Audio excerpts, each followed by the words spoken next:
This is Amy Poehler. My new movie, Disney and Pixar's Inside Out 2, is coming to theaters June 14th, and it's making me feel joy and sadness and anger, definitely some disgust, and I think a little fear. But I'm also feeling these new emotions like anxiety, embarrassment, envy, and ennui. It's what you call the boredom. Okay, that one was weird. It's gonna be the feel everything movie of the summer. Disney and Pixar's Inside Out 2, rated PG, parental guidance suggested. Only in theaters June 14th. Get tickets now. This episode is brought to you by Snapple. Want to know another Snapple fact? The first hot air balloon passengers were a sheep, a duck, and a rooster. Ridiculous. Check out Snapple.com to find ridiculously flavored Snapple near you.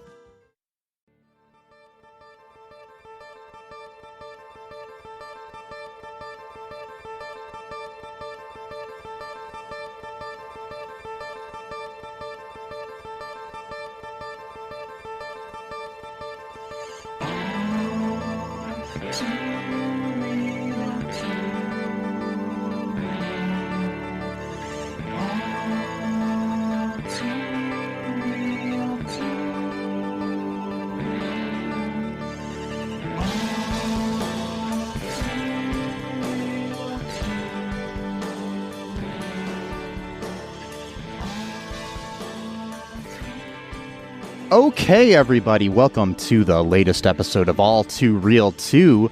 My name is Michael E. Cullen II, and with me, as always, is... Sesame, you might have certain prejudices, but people can change as long as they have an open mind. And Carta. Pretty long name. It's not my longest, but it's pretty long. And how much did it cost to change it to that? $420. Wow. I gave her some weed as well, so that kind of covered it. Was it like marijuana, or was it just some random weeds from your yard? No, just I found. Yeah, it was just some weeds I picked from my yard. Oh, that's good. They knew it. They knew what it was. I didn't trick them. Well, some people collect that stuff, I guess. Yeah. So they're like, "Oh, thanks." It really, I don't know. I don't know who would, but I made sure it wasn't poisonous or toxic either. So. Yeah. That was nice of you. Yeah.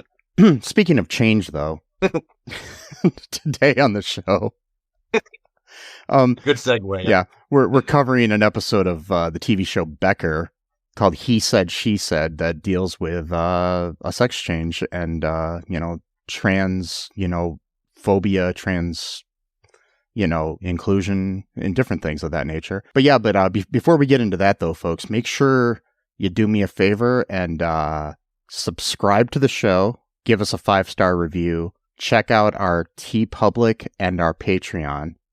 Also, do all the stuff you do on social media.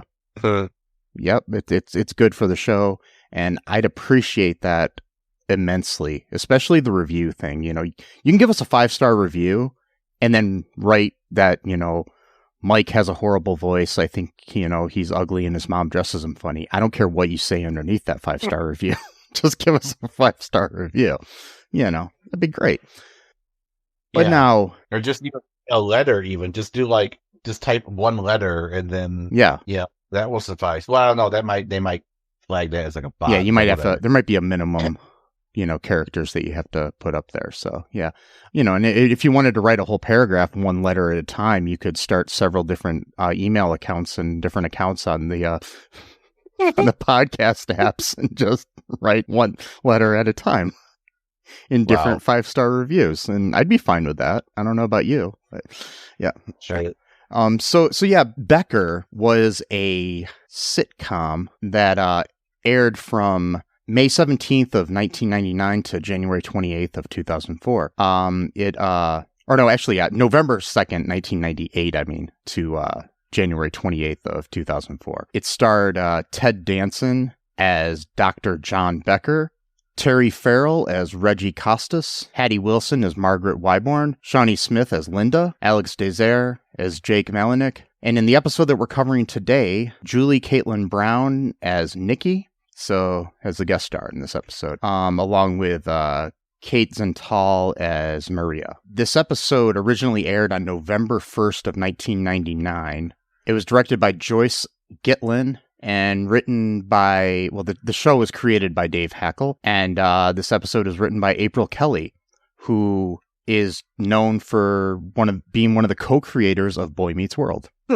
So yeah, she left after the first season of Boy Meets World.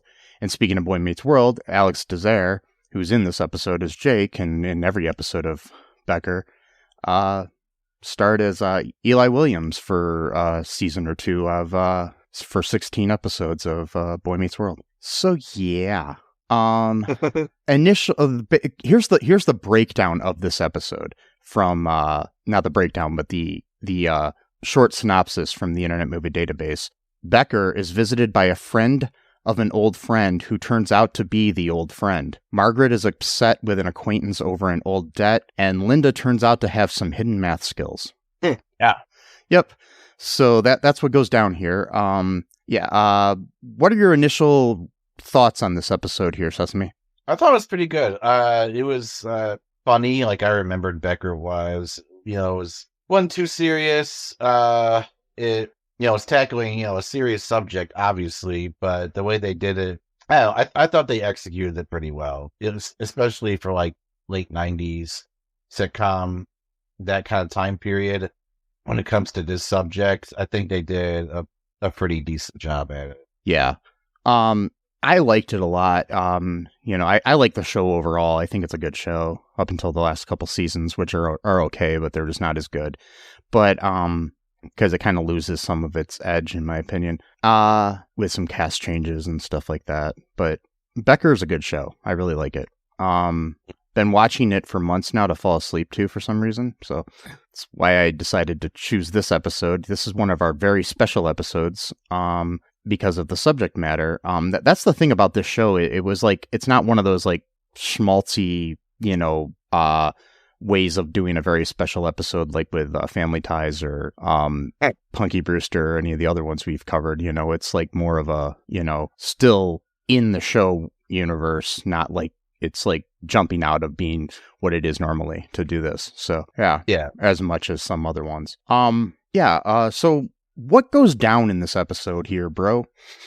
Well, Brosis or Brohamid or Brosif Lieberman. Not break it doesn't work. I was trying to do all the ones that Brosif works. So Becker, Linda, his like receptionist or whatever. Yeah. She's like has all these. She's kind of like ADHD, I guess, is what they're trying to like. Yeah, because she's always like has a bunch of notes and stuff with like calls that for Becker or whatever, messages for Becker. Although she's got really great math skills, according to this episode, and that you'll find out. And she's like, yeah, a friend of a friend is called and wants to see you or whatever. And so Becker's like, I don't know about that. That's usually people just want favors and stuff, and I don't even like doing that for people I like or whatever, or for people I know.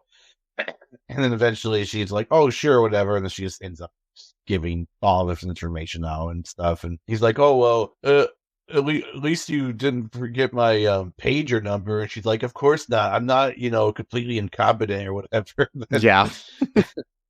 And so Becker, he's kind of hanging out at the diner with his boys, and just like saying like, oh, well, women can't keep a secret and blah, blah, blah, and all this kind of stuff. And what's her name? I forgot her name. Sorry, the diner owner. Reggie. Reggie's like, of course I can keep a secret. And then she just like blurts out that Becker likes the Backstreet Boys or something like that. Basically she's like, I can keep a secret, but she had already, Jake's the one that points out that he had been told by her that Becker likes the Backstreet Boys. So right, yeah, and the Backstreet Boys were like huge during that time. Yeah, one of the big boy bands, like you got NSYNC, you had Backstreet Boys, and I think there was a third one. Well, that was really popular. There was 98 Degrees were pretty big, and yeah. Then you had LFO, and then you had O-Town, and then you had a bunch of different ones at that time. Yeah, right. Yeah, forgot about all the other ones, but yeah. I knew the big three, of the big three. Yeah, the big three. Yes. The big three are the Boys and the Sync and the Degrees. Yes, we need a shorthand for these bands. We can't just it takes too long to say Backstreet Boys. We got to say the Boys. But not that we confused with the Boys TV show, because they weren't like superheroes or Or there was probably a band called The Boys too. So I mean, we can't confuse all of this. That's right. Yeah, because now we're getting into the weeds of and not to be confused, not to weeds. be confused with the Boys to Men either. So that's a different boys, and then or the Oak Ridge Boys, or or the Boys Are Back in Town, which is a Thin Lizzy song. We're not. So not to be confused with everything that's called The Boys. In like media history, but anyway, and so Jake's like, yeah, he likes Backstreet Boys, and then Becker's like, well, I mentioned that, I merely mentioned that they had some of their songs were catchy or whatever. Yeah, and so we're kind of setting this up a little bit to sort of, because like this is not just mere banter. It's kind of meant to portray Becker as like a man's man. Mm-hmm. He feels embarrassed because he likes the Backstreet Boys because. That's a girls' band, or whatever type of thing. And it's also setting up this whole like thing about like women can't keep secrets sort of thing is what he's trying to point out to Reggie and stuff. So that she can't keep a secret because she's a woman. Right.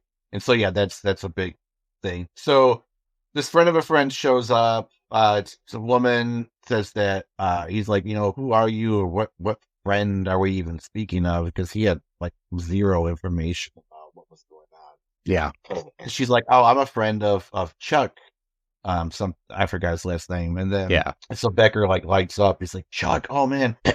Like Chuck's like my best friend, and back in high school and college and stuff, and like I haven't seen Chuck in like 20 years or whatever. And, how is he doing and all this kind of stuff. And she's like, oh, he's doing great. And, they're just like hanging out a bunch. Then after that, like they went to like a Jets game. I think they went to like, they did some other stuff or whatever. Dinner, went to out for drinks, different things. Yeah. Yeah. And he's like, he really likes her because, for one thing, they have like, Chuck in common, it's like a buffer, if like their mute friend. And then also too is that he just felt like, comfortable with her because usually he's kind of like a jackass, just doesn't really like anyone. And most women don't get along with him. Yeah. Yeah, he's just like jaded and just like sarcastic. He's not like he's that pleasant of a guy. He's like the proto Dr. House, like before Dr. House came out, except for like, House was probably a better doctor, but you know what I mean? So yeah, because House had like that sort of like just intuitive whatever kind of thing that he had going on. But yeah, Becker's is kind of like a jackass. He's always sarcastic. But for some reason he really likes what was her name? Nikki. Sorry, Nick. Yeah, I'm like blanking on names here. But he really likes Nikki, and so she shows up to the diner at one point to talk to is it Jesse? I'm totally Reggie. Just think of Reggie Jackson. Like the baseball player. She goes up to talk to Reggie Jackson at the diner. Reggie Jackson now owns a diner, and she's like, can you keep a secret? And it's like, oh, here we go. What, like the whole women can't. Yeah. Keep Did Becker set you up for this sort of thing? Yeah. Yeah. And then she's basically like saying like I am like the mutual friend that we're talking about, basically. And then like Reggie's like, I don't really quite understand. And she's like, I had like a sex change operation. Kind of like a very 90s way of putting it. Oh, yeah. Like, because, but it's 90s. And yeah, I mean, terminology changes over time. So, yeah. And so Reggie's like, whoa, okay, I didn't. And she's like, you look really incredible. And like, I can't believe you're the same age as Becker. And then she's like, actually, I'm like 6 months older than he is or whatever. 2 months. And yeah. Like, yeah. 2 months. And then, and so then like, she's like, I don't really know how to tell him. I've been just like trying to find a way to really kind of just find the right moment, type of thing. And then right as, she's getting into that, then that's when Becker comes back shows up. Yeah. Because his car was his avocado colored car. Yeah. A running gag on that show is he has this really piece of shit car that he just doesn't want to get rid of. Never wants to get rid of. Yeah. Because this comes up later on in another episode when another former friend or an old friend shows up. I think he was like, I forgot, this old friend like stole a bunch of money from him. That's another episode. But like I don't remember much about that one. But maybe you do. Do you know which episode I'm talking about? I'm not sure. I'd have to. I know that there's several episodes where he has friends or people that come in like relatives and stuff. Yeah. So yeah. Yeah. So is anything else happening? 'Cause I'm kind of blanking a little bit. So basically so there we got Reggie Nikki told Reggie that she's Chuck. And then so basically then we have Nikki and Becker hanging out at his apartment, and Nikki decides to come clean to him and tell him what's up. And right after he almost makes a move on her, he kind of, touches her knee or something, and, is acting like he's going to try to kiss her. And then she basically stops that and says, I am your friend, Chuck. I am Chuck, and so, he has kind of like a trans panic moment sort of thing, where he's just like, what's going on? And plus, it's like he's trying to deal with the fact that it's like, okay, what does that mean that I was somewhat attracted to a trans person, and stuff like that. So, which at that time was even more kind of weird for like a, man's man sort of thing, Yeah. They basically, he's like, what's going on? He's acting in his typical Becker sort of way, where he's just basically overreacting to everything, and kicks her out of the apartment, and basically says, I don't want to see you again, sort of thing. And so she looks like she's hurt by the reaction. But then the next day, Reggie comes to see Becker at his doctor's office, because he had forgotten to get coffee that morning, and she didn't see him.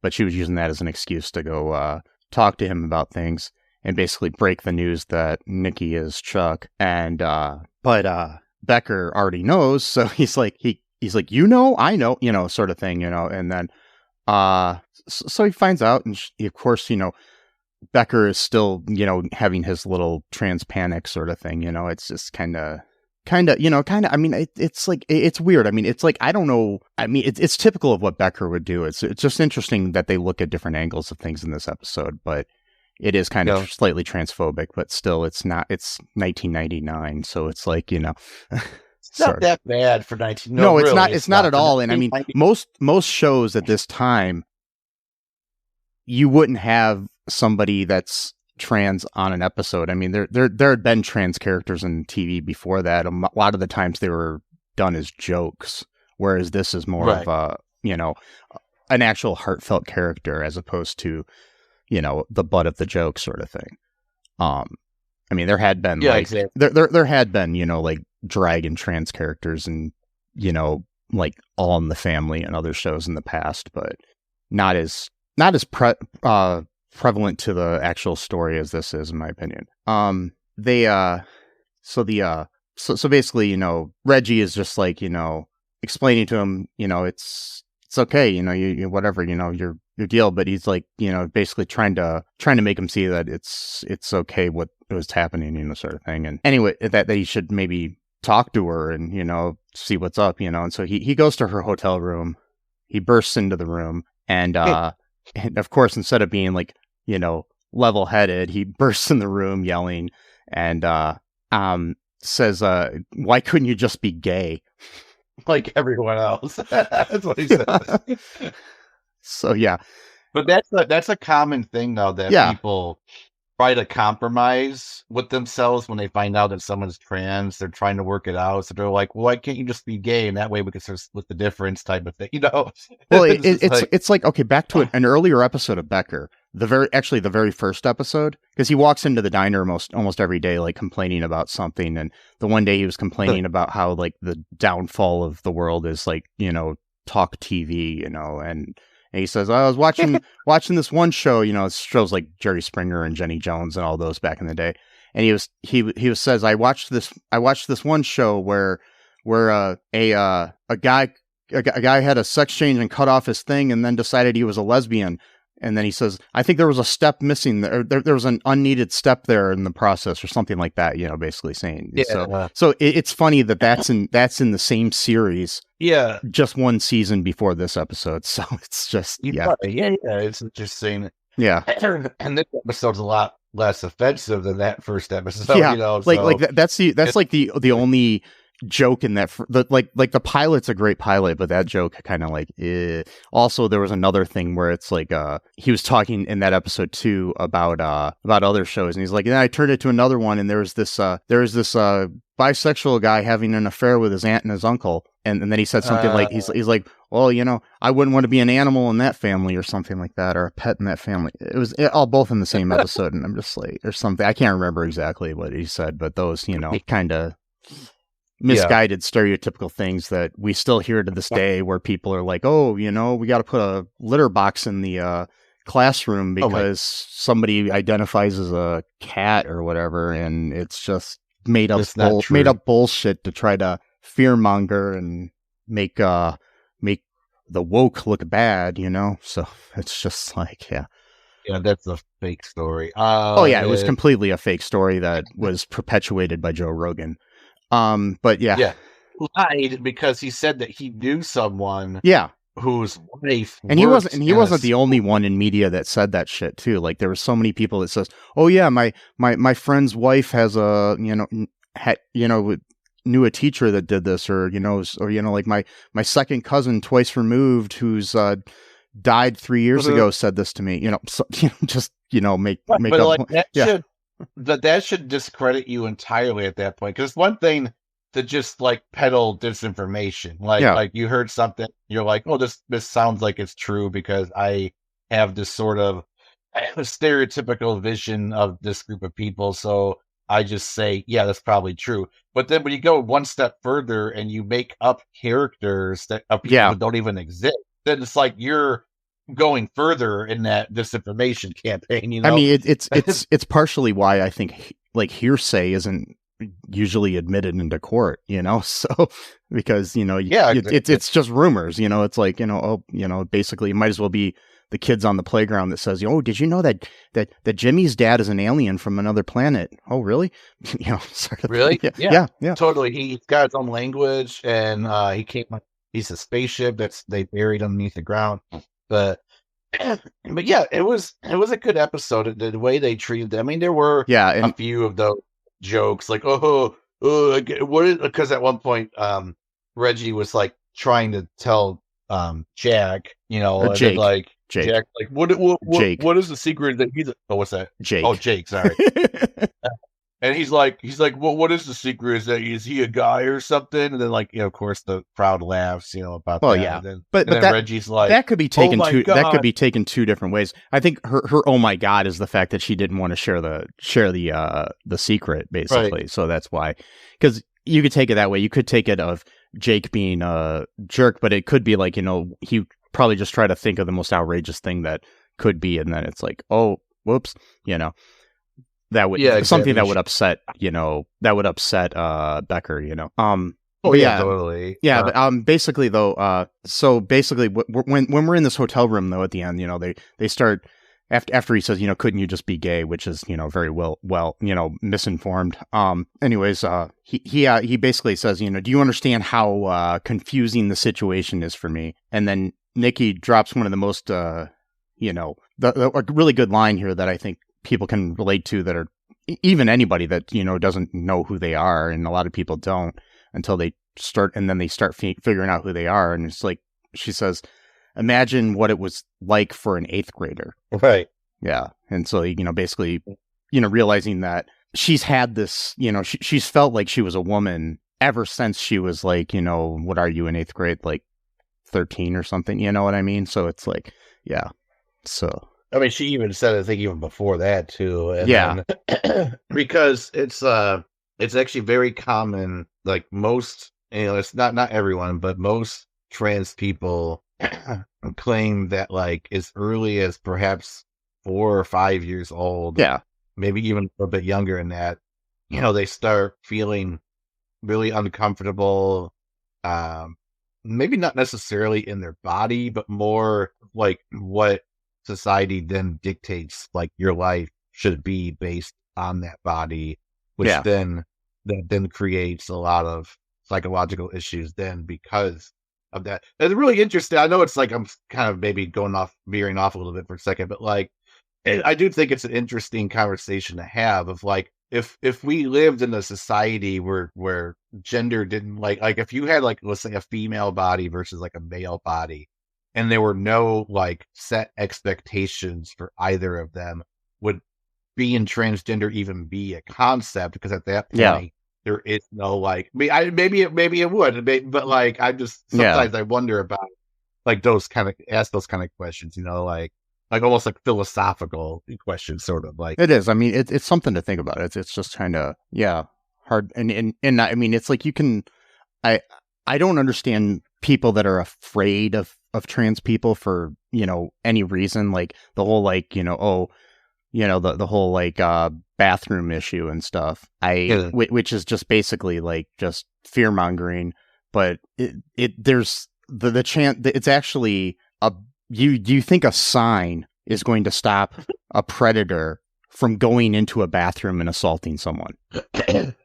Because they're convinced that basically what they're trying to say is that all trans people are just men that want to try to assault women, which is ridiculous because I'm not saying that there aren't any out there, or people claiming to be trans and then doing it to try to assault women.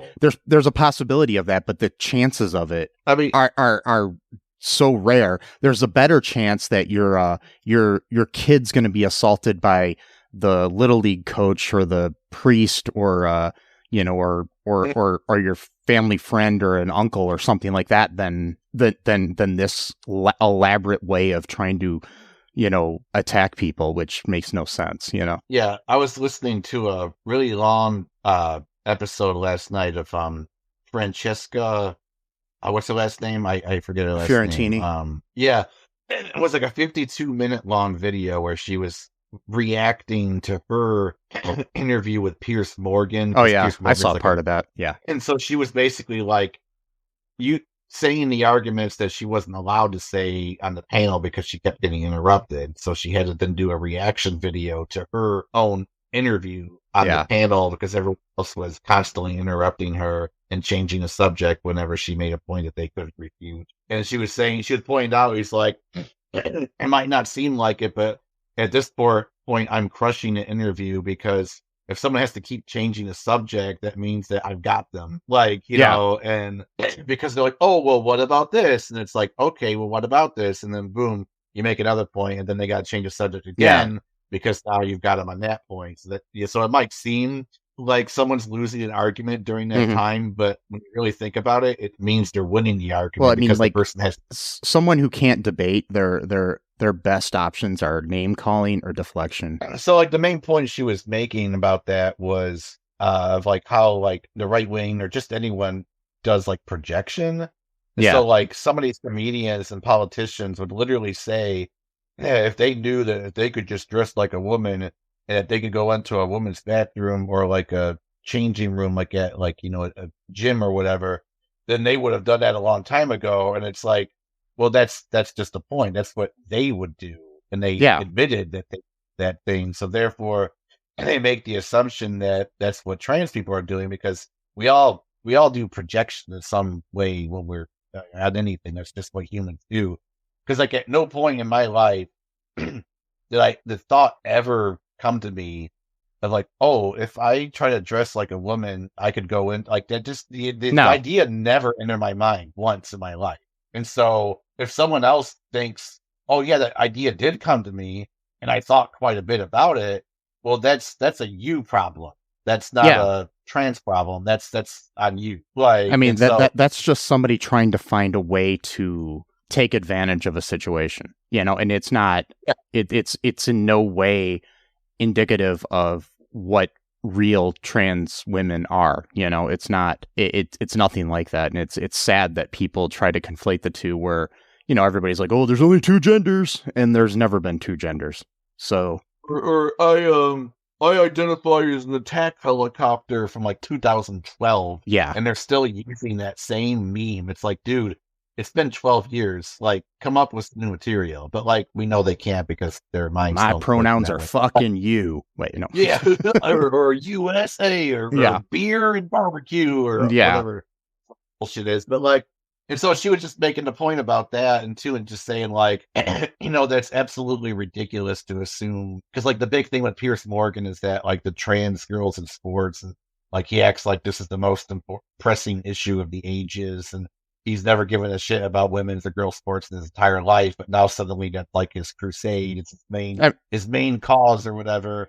And it's just like, and she's like, yeah, it's absolutely ridiculous to think that a person is going to play like this long con going on like decades, so that they can like win at a sport. Like, come on, like nobody. And if there is one person who does that, then that person is genuinely mentally ill and they need help. But come on, like, the number of trans athletes is so minute, anyways.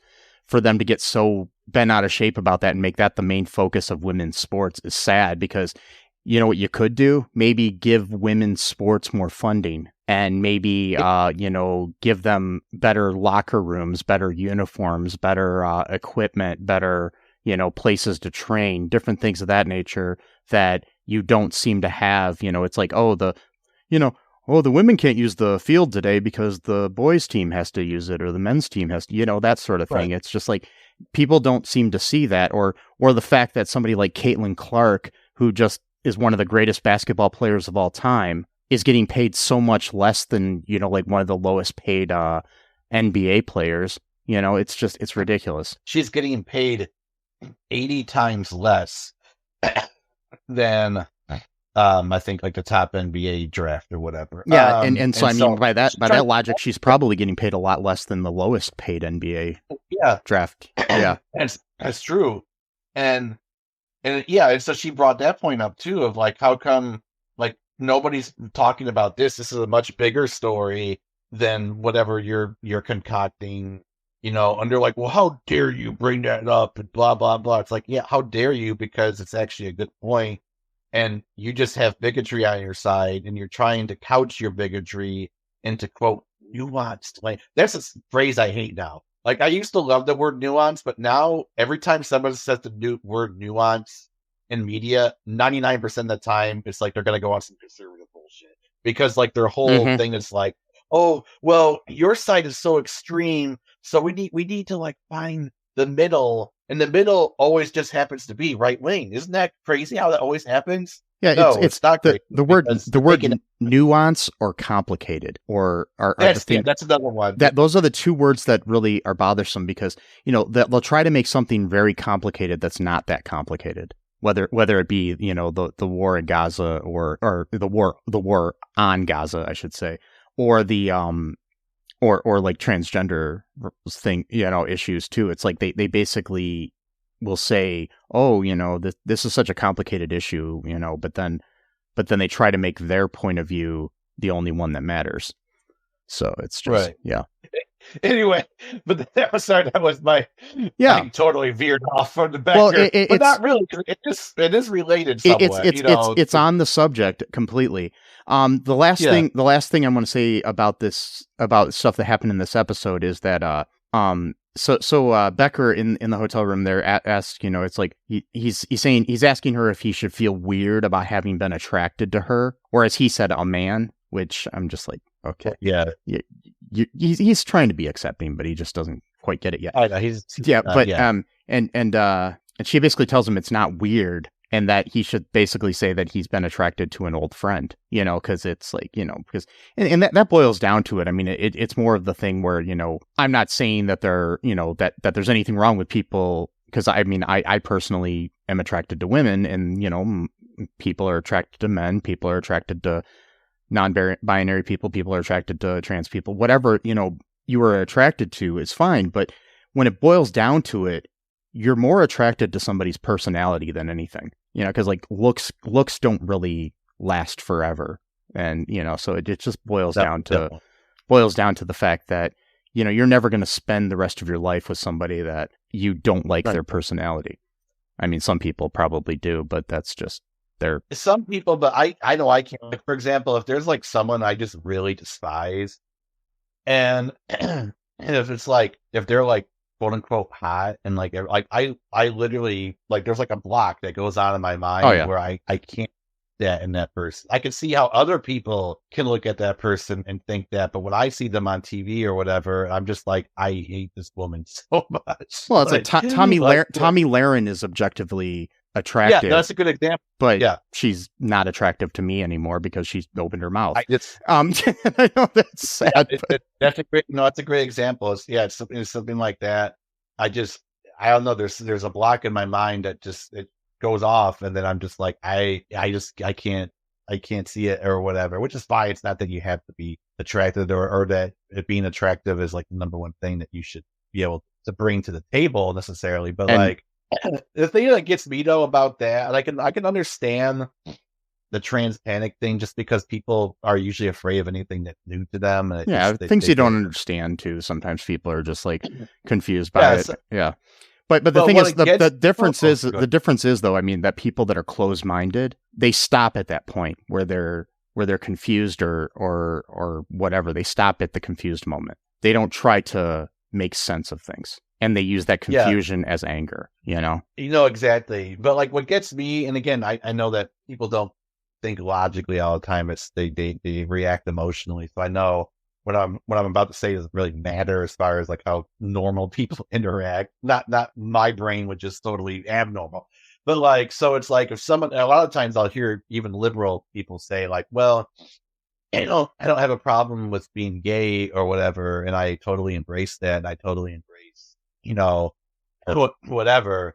So if that person thinks a trans woman is actually really a guy, then why would it be a problem? Because if you just said that you're okay with gay guys or gay whatever, so in your mind, that person is essentially a gay guy. So where's the problem from what you just said? You know what I mean? But like, I've obviously emotionally people react differently. I get that. But I mean, just in my analyzation of it, it has a lot to do with the fact that men, specifically, like, you know, conservative men, are afraid of women having any kind of like power. And when they see a man who becomes a woman, they think that that's like him either letting go of his power or the fact that this woman is powerful because she used to be a man. Right. So they can't rationalize or whatever, you know, that idea of someone, you know, and I mean, I'm just a straight white man trying to, you know, figure this out. So it's like, I don't know either. I don't know more than anybody else, but I'm just saying that I think that that's the way I think a lot of them view it, is that they see a trans woman and can't understand how they can exist because women are all supposed to be subservient. And a lot of trans women are like kind of fierce people, you know what I mean? So yeah. Well, yeah, there is definitely a feeling of like, why did you debase yourself? You were already on top, you know, and so why would you? Because if you've never noticed too, there's not much complaints about trans men. I mean, there are. If you go deep enough into the transphobia pipeline, you'll there are people some. talk about. Yeah, but like as far as like the general society, and you don't really see that. I think a lot of that is because like, well, you're a woman becoming a man, so they're trying to get a leg up type of thing. So that's why wouldn't you want to get a leg up? That's just natural, right? Whereas you're already on top, and this is all very subtle stuff. I don't think people are saying this stuff in their minds. This is more of an ingrained type of thing. You know, it's not like they're writing pen and paper coming out with a theory about this, but I think that's what's subjectively out of their minds is why would you then debase yourself when you had everything? But then at the same time, these are the same people who would then get mad if a woman says, well, men have all the power in the world. That's why women should have more rights. And they get super offended. Go, well, we're just as oppressed as you are. Well, which is it? Are men on top or are they not on top? You can't have it both ways. You got to choose what, you know what I mean? But again, I know I'm thinking logic brain when I'm talking about this versus someone being in a situation where they're just presented with something new. Yeah. And it's scary. And it's fine because like, the liberal to right-wing transphobia pipeline is really interesting to me because they say that trans people say things that most trans people don't even say, but then they get really defensive about the thing they say that trans people say, and then they construct arguments against this, like straw man, basically. Yeah, I was gonna say it's a whole straw man argument. They create a fictional trans person that doesn't even exist. It boils down. I mean, it's back to the whole, like, you know, making up a story about the litter box thing in classrooms. Yeah, it's the exact same thing. So like I'll hear like certain people will say something like, "Oh well, people will call me a bigot, if I don't want to have sex with a trans woman or a trans man." Almost no trans person is saying that. Yeah, you might get like the few people on Twitter with like 8 followers. Fine, you got them. But like the vast majority of people, the only thing that they're probably asking people to consider is more of just think deeply or sort of interrogate why they think that way. Not that like they're going to have to change their mind, not that they're going to have to go that other way, but just to sort of, is this something that they really believe and feel, or is it more because that's what society told them that they should feel? And if it turns out that they feel that way, then fine, that's how they feel. There's no harm done. And so like, but they get super offensive, like, "Oh well, people say I'm such a bigoted transphobe because I won't have sex with this really hot trans woman that's never going to pay attention to me anyway." It's like, okay, like, Yeah, what? You're not going to get a chance with that person anyway, so why are you even complaining about this? Like, but then they get really, but then like they ramp that up and like they get like almost like super manic about it, and then it's like, who are you talking to that's actually even telling you these things? yeah. Like, I'm actually genuinely curious, because if a trans person is saying these things to you, then yeah, that person kind of needs a talking to and be like, "Hey, you can't like bully people and wanting to be with you." But like, I would wager like 99.9999% of trans people do not even fit in that category. So you found the one person who says this, and then you go extrapolate from that and go, "Oh, all trans people are trying to bully me into having sex with them." It's like, a tale as old as time. It's like, people have bigotry, whether it be racism or something like that. Like somebody of a certain group of people treated them badly once, so they think that that's how everybody in that group of people are. And that's why I hate the idea of groups of people, but I can't deny that we all fall into categories whether we want to or not, because I mean, whether I want to be or not, I'm a straight white man. It's like I can't a cis straight white man. I can't help that, but you're so woke, bro. You're so woke. God, you're so cisgender, bro. Yeah. You're so woke. No, you can feel free to edit some of this out. I'm going to leave all this in because I think this is a good conversation that people should listen to. And if this turns off any of our fans, I don't care. They're not the ones we want. So, and I know that sounds bad, but yeah. Because that's our advice. We're an advice podcast. Yes. My advice is, my pronouns are, no, I'm joking. No. USA. Yes. That's my pronouns. Yeah. Barbecue and freedom. My pronouns are subscribe to our podcast. Oh, wait. No, what? Yeah. That's a weird pronoun to have. Yeah, it is. Because I don't think any of those words. Oh, well, I guess R is. I know. Is that a pronoun? I don't know. You can. Yeah. And yeah, but it is an interesting. I mean, something I thought about for a while, and the thing is too, it reminded me. I was going to make this point earlier, and I forgot. Is that, and it's going to be a weird way of phrasing it, so forgive me if it don't make any sense. In my mind, it makes sense, but like there's like a certain time period where people are ignorant of a concept or whatever, but there's this phase where how do I put this? There's a phase of ignorance where it seems like people are more tolerant of a thing they're ignorant of, but when they learn just enough, it makes them more freaked out, and then they become big. So like in the 90s, like when they say like, "Oh, someone got a sex change operation," they're like, "Oh, that's neat. That's a little bit different." And there's not much intellectual curiosity about that. So it's just like they're more quote accepting of that because they're not really thinking about it that much. But when they learn a little bit more, then suddenly, so it's almost like that phrase, "a little knowledge it hurts you," or what's the phrase? I forgot basically say like a little bit of knowledge is like more harmful than having no knowledge. A little dabble do ya? Is that? Oh wait, no, that's not right. Not a little dabble do you? But like I've noticed that too. Of like if you look like in the 80s and 90s, like yeah, the media like they make jokes of trans people, like they're like the butt of the joke, but there's not like brewing hatred. Whereas like later on, movies come out and media comes out, like they know a little bit about it, but then they use that little knowledge they have as a weapon. And so I would be curious to know if Becker came out like in 2009 or something like that. If it would have been a little bit different, That's true. because that would be, I don't know. But then around, like a little bit like around the Becker time and stuff, you did have like movies, before and after Becker, you had things like Ladybugs or Joanna Man and stuff like that were like, these movies that dealt with somebody pretending to be a woman that wasn't the actual trans woman. It was just somebody dressing up like a woman. And then you also had like Big Mama's House and, even Mrs. Doubtfire to a point, it's just different things like that. So it's like, that was the way that people looked at things. And that point, it was more made as a joke. As I said before, it's just like kind of weird to know what the pop culture landscape would be like at different times on this, Right. Yeah. Yeah. I mean, you could never know for sure just based on, because any one small change could set off a whole different history, or whatever, a timeline, if you will. If you believe in a multiverse, it would be a different timeline. And yes. But yeah, that's all I gotta say about. I know I kind of ran my mouth. Yeah, no, that's fine.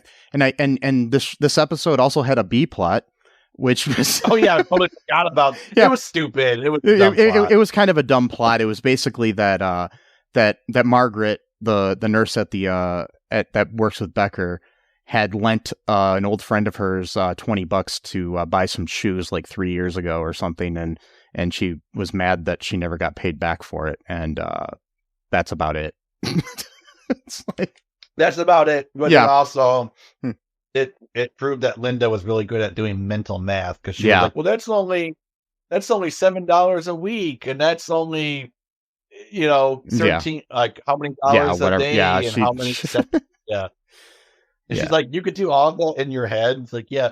And she's like, okay, like, how come you suck?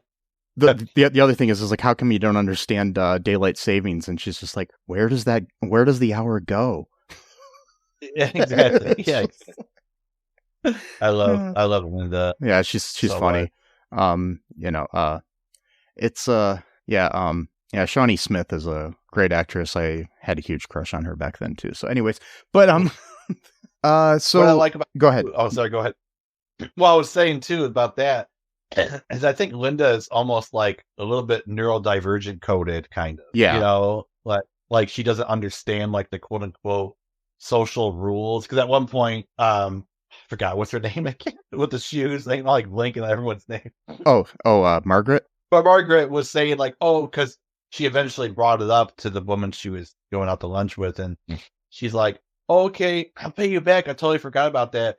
And she's like, oh, no, don't worry about it. And then, like, she tries to pay her back twice. And then she's like, oh, it's ridiculous. Don't worry about it. And then she leaves, like, okay, I'll see you later. And then she's like, I can't believe her that she didn't. And then Linda's like, what? She tried to pay you back twice. Like, I know 3 is the rule. You're supposed to, like, she's like, and then Linda's just kind of like, this is the first time I feel like I'm normal or something like that. Yeah. Oh boy, yeah, it was a good episode. Any other final thoughts here about it? Oh no, I'm probably already alienated everyone. So that's fine. So anybody that's not alienated, as I said at the beginning of the show, make sure you check out our website. It's all2real2.com. You can find all of our links there to all of our social media, our TeePublic, our Patreon, because we got merch on the TeePublic and the Patreon. We got some deals there too, and developing right now a possible second podcast that we might be doing in the future. At least I might be doing. I don't know what's going on, but there's different things that are coming up on there. There's movie stuff on the Patreon too. Developing some film projects that, you can get yourself involved with too. If you would like, anything, yes, anything to help us out, to, help us keep bringing you this fine quality content. Make sure you give us a 5-star review. That's the best thing you can do, really, honestly. I mean, it takes like a couple seconds, just, whatever app you're on, or if you're not on an app that has a, way to rate us, just go on Apple or Spotify or whichever ones you can rate people on, and just give us a 5-star review, and write whatever you want underneath it. You could write a haiku or a poem, or you could just type out the Gettysburg Address. I don't really care, just something, so yeah. you know, and you can just feel like, the show's great. Mike sucks, but the show's great, So, That's the me sucks. Yeah. I'm the one that always has to introduce contentious. That's why everyone hates us so much. It's probably because they're trying to listen to a fun little podcast, and here I come. I don't think people hate us. If they do, well, that's good. If they do, like I said before, my pronouns are fuck you. And Mine are barbecue and free. Anyways, like I said, folks, just do all that good stuff. Do it up, and make sure you be good to each other. Be kind to everybody. Yeah. Look past your prejudice. Keep an open mind and try to learn things. That's what I recommend. But remember, until next time, I love you.